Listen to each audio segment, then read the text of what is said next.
Ooh, what is going on, guys? Today we're going to be learning more about data structures in Python. Um, but before we get into that, we're going to do an overview of the linear data structures to come. So we have linked lists. So now that we're familiar with nodes, the next step is actually to use them and build something. Linking together using their next node property creates a singly linked list. Singly linked lists are extremely versatile and useful while also beautiful in their simplicity like nodes. These lists are used as foundations for future data structures and are often arrays that try to store information in a linear way. So, singly linked list, we definitely want to write down. So I have a little keypad here to the side uh, that I'm gonna keep track of all of the stuff that we learn, all of the information that we learn that I'm gonna turn into flashcards for you guys, for everyone. I need it as well sometimes, so definitely gonna add the singly linked list to there. All right, and then we have the doubly linked list. While a singly linked list consists of nodes with links from one node to the next, a doubly also has a link to the node before it. These previous or the prev node links, along with the added tail node property, will allow you to iterate backward through the list as easily as you could iterate forward through the singly list. So basically, a doubly linked list is a singly linked list, except you can always go back and forth. So it links to the node before it and the node after it. Well, what does that mean? So the first node will link to the one before, but it also links to null because there's nothing before it really, right? So that's going to be really fun to work with. And then queues. A queue is a linear collection of nodes that exclusively adds or enqueues nodes to the tail and removes or dequeues nodes from the head of the queue. That can be implemented using different underlying data structures, but one of the most commonly methods to use is a singly linked list, which uh, which is what you'll be using for your queue class. Think of the queue data structure as an actual queue or line at a grocery store. If a person at the front gets to leave the line first, and every other person who joins the line has to join in the back. So it basically means, let's say it's you, Bob, and Jimmy, right? And Bob is first, Jimmy is second, and then you are third in the line. So since Bob came there first, Bob will get a burger first because he was in the line first. So that's how I usually approach it with the queues.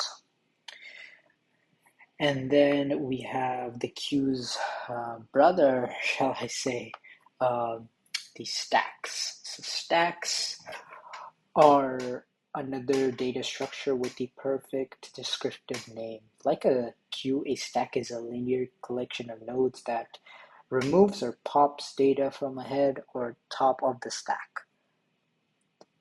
Unlike a queue, a stack pushes data to the head of the stack rather than the tail. So think of it like a stack of books where you can only pick up the top book and add a new book only to the top. So again, before we get into stacks a little bit more, you want to know about DQ and NQ. So DQ basically means you're taking it out of the queue, and then NQ means you're putting it into the queue, right? And then for stacks, well, you have the pop, and then you have the push. So pop is to take it out, and then push is to put it in, right? So a note on algorithmic complexity. As we begin to create these data structures and use them in algorithms, we eventually want to consider the efficiency of these algorithms. Later in this course, we'll introduce you to the basic ideas of algorithmic complexity in detail, but we're going to briefly touch on these ideas in this section. So let's get into it. Linked list introduction. So this is the conceptual part of the linked list. Linked lists are one of the basic data structures in computer science. They may have many direct applications and serve as a foundation for more complex data structures. The list is comprised of a series of nodes as shown in the diagram, like so. It is comprised, the head node is the node at the beginning of the list, and each node contains a data or a pointer, contains data and a link or a pointer, points to the next node in the list. The list is terminated when a node's link is null. This is called a tail node. Consider a one-way air travel itinerary. The trip would involve traveling through separate airports or nodes connected by travel agents, air travel segments, which are the links in this example. The initial departure is the head, and the final arrival city is the tail node.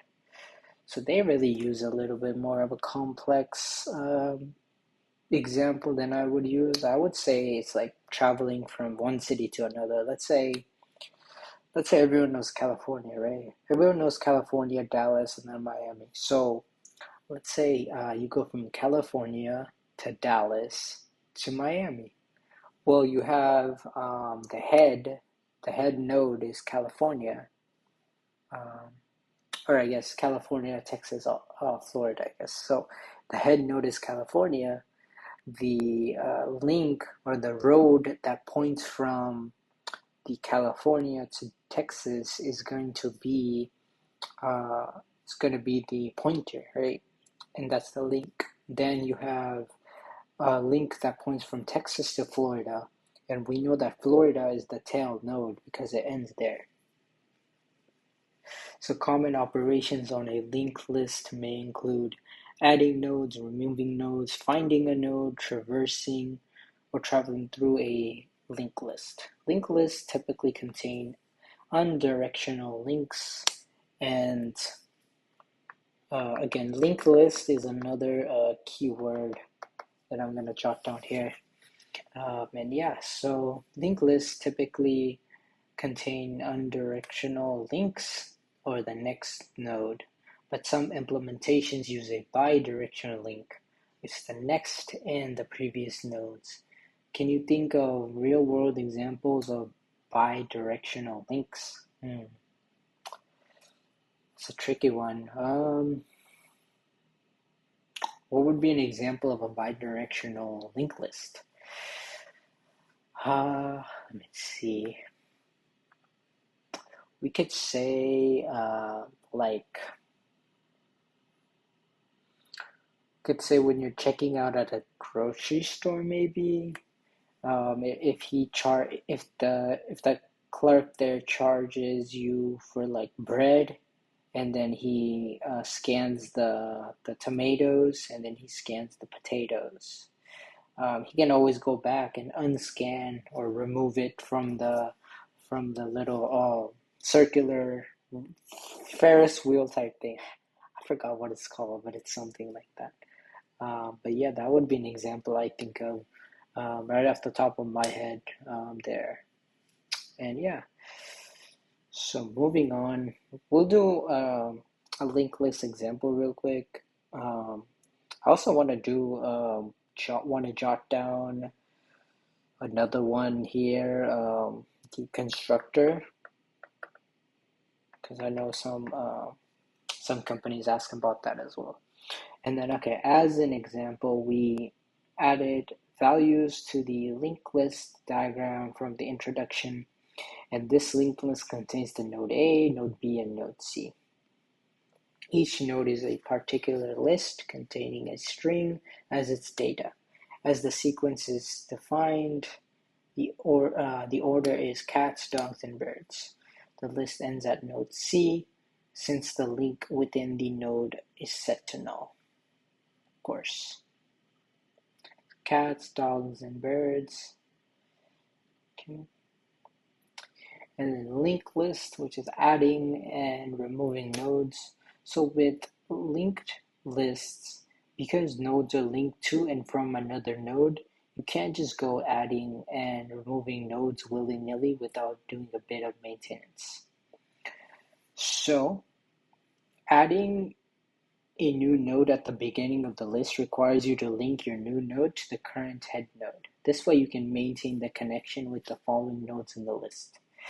Removing a node, so if you accidentally remove a single link to a node, the node's data and any following nodes could be lost to your application, leaving you with orphaned nodes. To properly maintain the list when removing a node from the middle of a linked list, we need to be sure to adjust the link on the previous node so that it points to the following code. Now, depending on the language, nodes are not referenced, which are not referenced or removed automatically. Removing a node is equivalent to removing all references to the node. Look at the image to see the proper manner of removing a node. In order to remove node B, you must first link node A to C, where B was linking, and then you can remove B. So how would you represent the process of adding a new node to the beginning of a linked list? Well, first you have to, like if you wanted to add a node Z at the start, you would have to link it to node A, the previous head, right? And then linked list review. So let's take a minute to review what we've covered so far. So linked lists are comprised of nodes. The node contains a link to the next node and also the previous node for bidirectional linked lists. Can be unidirectional or bidirectional, are a basic data structure and perform the basis for many data structures. Have a single head node which serves as the first node in the list. Require some maintenance in order to add or remove nodes. The methods we used are in an example and depend on the exact use case or the programming language that is being used. Okay, and then we have the little quiz. So what is the head node in a linked list? There's the first node in the list. That's it, the head. Linked lists are made of what elements? Nodes, always nodes. When removing B from the list, what nodes need to be updated? Well, you have to update A, B, and C, right? Oh, because you have to link A to C. Okay, so you don't have to check C at all. Okay, makes sense. Linked nodes do not contain which of the following? Pointers, data, links, and roots. Yeah, roots we don't contain. So we got a 75 on the linked list conceptual quiz. But in the next video, I'll be showing you guys how to put this into practice and doing some code. So stay tuned for that. And until then, I'll see you in the next one. Have a fantastic day or night. And make sure to subscribe if you're finding value from this. I appreciate y'all. See you in the next one.